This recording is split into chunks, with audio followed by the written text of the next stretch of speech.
Viewers AK24 news. Karimnagar జిల్లా తిమ్మపూరు మండలం రేణుకుంట గ్రామంలో ఇసుక రీచ్ను ఎమ్మెల్యే కవ్వంపల్లి సత్యనారాయణ ప్రారంభించారు.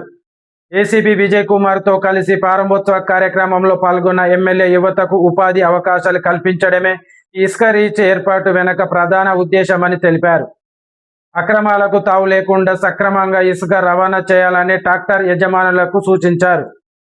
ఓవర్ స్పీడ్ కారణంగా ప్రమాదాలు జరగకుండా జాగ్రత్తలు తీసుకోవాలని డ్రైవర్లకు హెచ్చరించారు. యువత గంజాయి, డ్రగ్స్ వంటి మత్తు పదార్థాలకు దూరంగా ఉండాలని పిలుపునిచ్చారు. ఎమ్మెల్యే గారికి, అదేవిధంగా గ్రామ సర్పంచ్, యువత ఎంపీపీ, ఐఎంపీపీ మరియు గ్రామ ప్రజలందరికీ నమస్కారాలు. సార్ నిన్ననే ఇన్ఫర్మేషన్ ఇచ్చింది ఈరోజు మీటింగ్ పెంచడానికి. సరే, మీటింగ్ గురించి నేను మాట్లాడడానికి వచ్చినాను. సార్ కొంచెం నేను నా పోలీసు లాంగ్వేజ్లో చెప్తాను సార్, ఏమనుకోవద్దు, ముందే చెప్తున్నాను సార్. సబ్మిషన్ ఏంటి అంటే, ఇప్పుడు మనము ఈ గ్రామం చుట్టుపక్కల గ్రామాలలో మన వాగు పోతుంది, ఇసుకుంటుంది. ప్రతి ఇంటింటికి దాదాపుగా ట్రాక్టర్లు ఉంటాయి. మన బ్యాలెక్ ఏంటంటే రూల్ ప్రొవిజన్ అనేది తెలుసుకోకుండా మనకి ఏది తెలిస్తే దాని ప్రకారంగా ప్రొసీడ్ అయిపోతుంటాం. ఈ ప్రొసీడ్ అయిపోయే క్రమంలో మనం చాలామంది ఏమనుకుంటారంటే మనం చేసే పనే కరెక్ట్ అనుకుంటాం. యాక్చువల్గా రూల్ పొజిషన్కు మనం చేసే పనికి తేడా ఏముండదు. కాదంటే ఒక 100 రూపాయలకో 50 రూపాయలకో సార్ 200 రూపాయలకో కక్కుర్తి వాడు ఏం చేస్తామంటే ప్రొసీజర్ ఫాలో కాం మనం అంతే. ఆ ప్రొసీజర్ ఫాలో అయితే ఎవ్వరికి ఇబ్బంది ఉండదు. ఇప్పుడు రీసెంట్లీ ఏమైంది అంటే, మొన్న రూరల్లో నైట్ ఇట్లా ఏం డ్యూటీ చేస్తున్నాం మేము. పోలీస్ వాళ్ళు చేస్తూనే ఉంటారు ఎప్పుడు కానీ. పోలీసు డ్యూటీలో భాగంగా రాత్రిపూట రోడ్డు మీద ట్రాక్టర్లు వస్తున్నాయి సార్.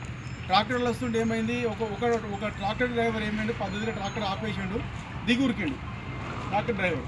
ఇంకొక ట్రాక్టర్ డ్రైవర్ ఏం చేసిండు, ట్రాక్టర్ని నడిపించుకుంటూ ర్యాష్గా వెళ్ళిపోయింది. వెళ్ళిపోగానే పోలీసు డ్యూటీ ఏంటంటే, పోలీసు వాళ్ళు రోడ్డు మీద ఉండి ఒక వాహనాన్ని ఆపితే ఎవరైనా ఆపాల్సిందే, చట్టం. ఆపిన తర్వాత ఏదైనా ప్రశ్నలు అడిగితే దానికి జవాబులు చెప్పాలి. సరైన జవాబులు ఉంటే వాళ్ళు పంపించేస్తారు, వెళ్ళగొడతారు. లేకపోతే డౌట్ ఉంటే డాక్యుమెంట్స్ ఏమున్నాయి వెరిఫై చేస్తారు, దాని డ్యూటీ ప్రకారం చేస్తారు. ఆయన ఏం చేసిండు, ఒక ఎస్ఐ బండి ఆపకుండా వెళ్ళిపోతే దాని వెనకాల ఎస్ఐ పోయిండు ఫాలో అవ్వకుండా. ఈ రోడ్డు ఎంబడిపోతే పోలీసులు ఎంబడబడతారు అని చెప్పి మడికట్లలో కొట్టిండు బండి డాక్టర్ని.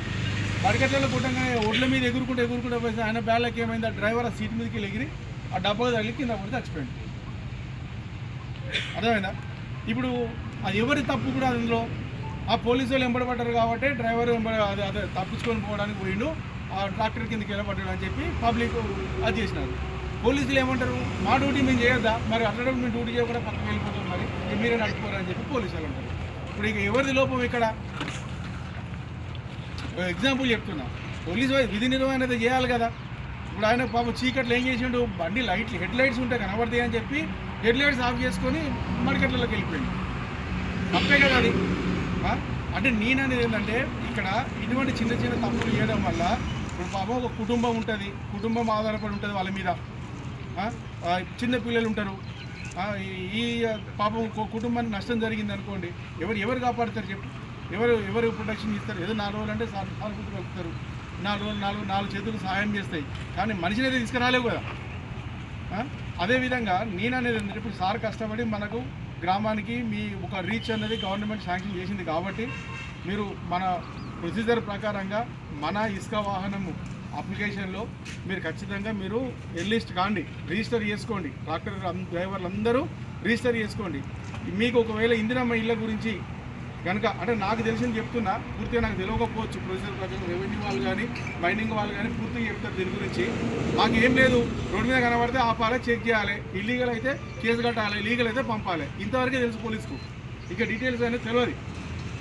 ఇప్పుడు మీరు ఈ యొక్క రిజిస్ట్రేషన్ అప్లికేషన్లో మీరు అందరు రిజిస్టర్ అయి ఉంటే కనుక, రిజిస్టర్ అయితేనే మంచిది. ఇప్పుడు మనకి ఇందిరమ్మ ఇళ్ళు ఉన్నాయి, ఫర్ ఎగ్జాంపుల్ ఇందిరమ్మ ఇళ్లకు మనకు ఒక 2 ట్రాక్టర్లు ఇసుక అవసరం ఉన్నది. ఎవరు అప్రూవ్ చేయాలి అది? ఇప్పుడు ఇందిరమ్మ ఇళ్లకు అవసరం ఉన్నది అని చెప్పి ఒక ట్రాక్టర్ డ్రైవరు 2 ట్రిప్పులు కొట్టాలి అనుకో, ఫస్ట్ దాన్ని ఎవరు ఐడెంటిఫై చేయాలి? ఎవరు చేయాలి? హౌసింగ్ ఏఈ చేయాలి. అంటే ఫస్ట్ హౌసింగ్ ఏఈ నుంచి తీసుకోవాలి. తీసుకున్న తర్వాత అది పట్టుకుని నువ్వు ఎక్కడికి పోవాలి? మనం సెక్రటరీ దగ్గరికి పోవాలి, అంతే కదా. సెక్రటరీ ఏం చేస్తాడు? అప్రూవ్ చేస్తాడు. ఎస్ కరెక్ట్, 2 కాదు 20 ట్రాక్టర్లు అవసరం ఉన్నదని సెక్రటరీ అప్రూవ్ చేస్తాడు. ఈ అప్రూవ్ చేసిన లెటర్ పట్టుకొని ఎక్కడికి పోవాలి? అంతేనా? బండి ఎంఆర్ఓ దగ్గరకు పోవాలి. ఎంఆర్ఓ ఏం చేస్తాడు, దాన్ని అప్రూవ్ చేసి మన రిజిస్ట్రేషన్ మన అప్లికేషన్లో ఏం చేస్తాడు, మీకు ఆన్లైన్ రిసిప్ట్ ఇస్తాడు. ఆన్లైన్ రిసిప్ట్ ఇస్తే ఈ పలానా డేట్ నాడు పలానా సమయం నుంచి వెళ్ళి పలానా సమయం మధ్యలో ఈయన 4 ట్రాక్టర్లు కొట్టుకోవచ్చు లేదా 5 ట్రాక్టర్లు కొట్టుకోవచ్చు అని చెప్పి మనం శాంక్షన్ చేస్తాడు. మనం ఆ టైంలో ఖచ్చితంగా ఆ ట్రిప్పులు మనం కొట్టాలి. అది ఇప్పుడు ఈ చేసే క్రమంలో పోలీసు వాళ్ళు ఒకవేళ ఆపినా కూడా, ఎవరు ఆపినా కూడా, పోలీసు వాళ్ళే కాదు, రెవెన్యూ వాళ్ళు ఆపినా, మైనింగ్ డిపార్ట్మెంట్లు ఆపినా కూడా అది మనం చూపించవచ్చు. అది లీగల్గా ఉంటుంది, నీకు ధైర్యం ఉంటుంది. ఉద్దేశం శాండ్రిచ్ ఎందుకు ఓపెన్ చేయాలి, ఎందుకు ఓపెన్ చేయకుంటే ఏమవుతుంది అని నేను చాలాసార్లు ఆలోచించాను. చాలామంది వచ్చారు. ప్రతి ఆదివారం కానీ సోమవారం కానీ అర్ధరాత్రి కానీ మీరు కొడుతూ ఉన్నారు మీ బ్రతుకు తెరువు కోసం. నేను కలెక్టర్ గారితో కానీ మంత్రి గారితో ఇదే మాట్లాడినా. శాండ్రిచ్ ఇవ్వమంటే లేదు డాక్టర్ సాబ్ వీలు కాదన్నారు. వేరే దగ్గర నడుస్తూ ఉంటుంది ఉన్నది. ఇక్కడ జీవనోపాధి లేదు. మరి ముఖ్యంగా మా మండలంలో యువత చాలా ఉన్నారు, వాళ్ళందరికీ మరి ఉద్యోగం కల్పించండి అని చెప్పారు. మీకు అంటూ ఒక ఉద్యోగాన్ని కల్పించలేని పరిస్థితి లోపల ఈ శాండ్రిచ్ను ఓపెన్ చేస్తే వాళ్ళు ఏదో కొట్టుకొని బ్రతుకుతారు, దానివల్ల అక్రమాలు నడుస్తాయి అంటారు. ఇది ప్రకృతి ప్రసాదించినటువంటి ఇసుక. దాని ద్వారా వాళ్ళు సంపాదిస్తారు. 1-2 ఇన్సిడెంట్లు జరుగుతాయి, కాదని నేను అనను. ఈరోజు అందరూ వచ్చినారు, ఒక 40-50 మంది ట్రాక్టర్లు సీజ్ చేసినారు మా పోయినటువంటి సిఐ గారు. సిఐ పాపం నాకు దగ్గర అనుకోనో లేకపోతే ఎమ్మెల్యే గారు చెప్తారు అనుకొని వస్తే సదన్ అప్పటికే కేసులు పెట్టేసినాడు. ఆయనకి ఏంటంటే ఎందుకు మరి 6th సెన్స్ చెప్తుందో లేదో నాకు తెలియదు, కానీ రాగానే కేసులు కట్టేయమంటారు. కట్టరో కట్టినా అని చెప్పేస్తారు. మనకు అవకాశం లేదు అక్కడ. ఆ రోజు మీరు అందరూ కూడా నా మీద విసుకుంటూ వెళ్ళిపోయారు. శ్రీధర్ గారు ఉన్నాడా కాలేదా వాడు శాండ్ మాఫియా డాన్ దాంట్లోగా. కానీ ఇప్పుడు కాదు, నేను టీఆర్ఎస్ పీరియడ్ ఉన్నప్పుడు కూడా ట్రాక్టర్లు ఇప్పించుడు కొట్టుడు వద్దురా అంటే మరి నేను ఏం చేసి బ్రతకాలంటాడు. ఎదురుకొస్తే నాకే ఇస్తాడు. నాకు తెలిసిన విద్య ఇది ఒక్కటే, నేను ఇంకేం చేయాలంటాడు. అటువంటిది కష్టపడి మీ ఉద్యోగం కోసం మీకు ఎంప్లాయ్మెంట్ ఉండాలి. ఉంటే దానివల్ల కొట్టుకొని కుటుంబము మీరు సంతోషంగా ఉంటారు. సార్ చెప్పినాడు, సక్రమంగా సంపాదించిన 10 పైసలైనా సంతోషాన్ని ఇస్తాయి. అక్రమంగా సంపాదించింది ఏది కూడా పనికిరాదు. నాకు ఒక్కొక్కసారి అనిపిస్తుంది, అరే నేను ఇంత కష్టపడి ఇన్ని సంవత్సరాలు ప్రాక్టీస్ చేసి డబ్బులన్నీ పోగొట్టుకున్నా, మరి నాకే డౌట్ వస్తుంది అప్పుడప్పుడు. నేను ఎక్కడైనా తప్పు చేస్తే నా ఏంటి ఈ శిక్ష పడ్డదని. ఎన్ని డబ్బులు పోయినాయి వీళ్ళందరికీ తెలుసు. నాతోనే ఉండే కదా దేవుని దగ్గర వాళ్ళంతా ఆంజనేయులు. డబ్బులన్నీ పోయినాయి. ఎలక్షన్లు పెట్టక తప్పదు. అంటే సంపాదించింది సక్రమంగా ఉన్నా మన దగ్గర ఉండలేవు. మరి అక్రమంగా సంపాదించింది ఎక్కడ ఉండాలి, ఎట్లా ఉండాలి? కాబట్టి సంతోషంగా ఉండాలి మనం. అంటే మీరు కష్టపడి 2 ట్రాక్టర్లు 2 కొట్టే బదులు 4 కొట్టుకోండి, కానీ అది సక్రమంగా ఉంటాయి. 0 కొట్టి దాంతో లాభపడతా అంటే దానికన్నా నష్టం ఎక్కువ కానీ లాభం లేదు. సార్ చెప్పిన ఎన్నో ఇన్సిడెంట్స్. ఇది సిరిసిల్ల జిల్లా లోపల అప్పుడున్నటువంటి అఖిల్ మహాజన్ ఎస్పీ గారు ఉండే. ఆ సిఐ గారి బలవంతం మీద ఆ కానిస్టేబుల్ పోతా ఉంటే కానిస్టేబుల్కే బుద్ధి పడేస్తే ఆ హెడ్ కానిస్టేబుల్ ఆయన బుద్ధి పడేస్తే ఈ ఎముకలు అన్నీ ఉన్నాయి, పెల్విక్ బోన్స్ అన్నీ ఫ్రాక్చర్ అయినా. వాడు జైల్లో ఉన్నాడు. ఇది అవసరమా మనం? జైలు నుండి నువ్వు రావచ్చు, జైలు నుండి వచ్చి మళ్ళీ ఇదే పని చేయొచ్చు. కానీ ఆయన ఫ్రాక్చర్స్ అయితే మూత్రానికి ఇబ్బంది అవుతుంది, దొడ్డికి ఇబ్బంది అవుతుంది, 6 వారాలు 6 నెలలు నడవలేవు. ఇవన్నీ ఒకరికి ఇబ్బంది కలిగించడం మంచిది కాదు. ఆ పంతా వీడండి. సక్రమంగా న్యాయంగా కష్టపడి 1 గంట కష్టపడితే 2 గంటలు కష్టపడతాం. డబ్బులు సంపాదించాలనుకుంటే నేను చెప్తున్నాను, ఇవన్నీ ఫ్యాక్ట్స్, అబద్ధాలు కాదు.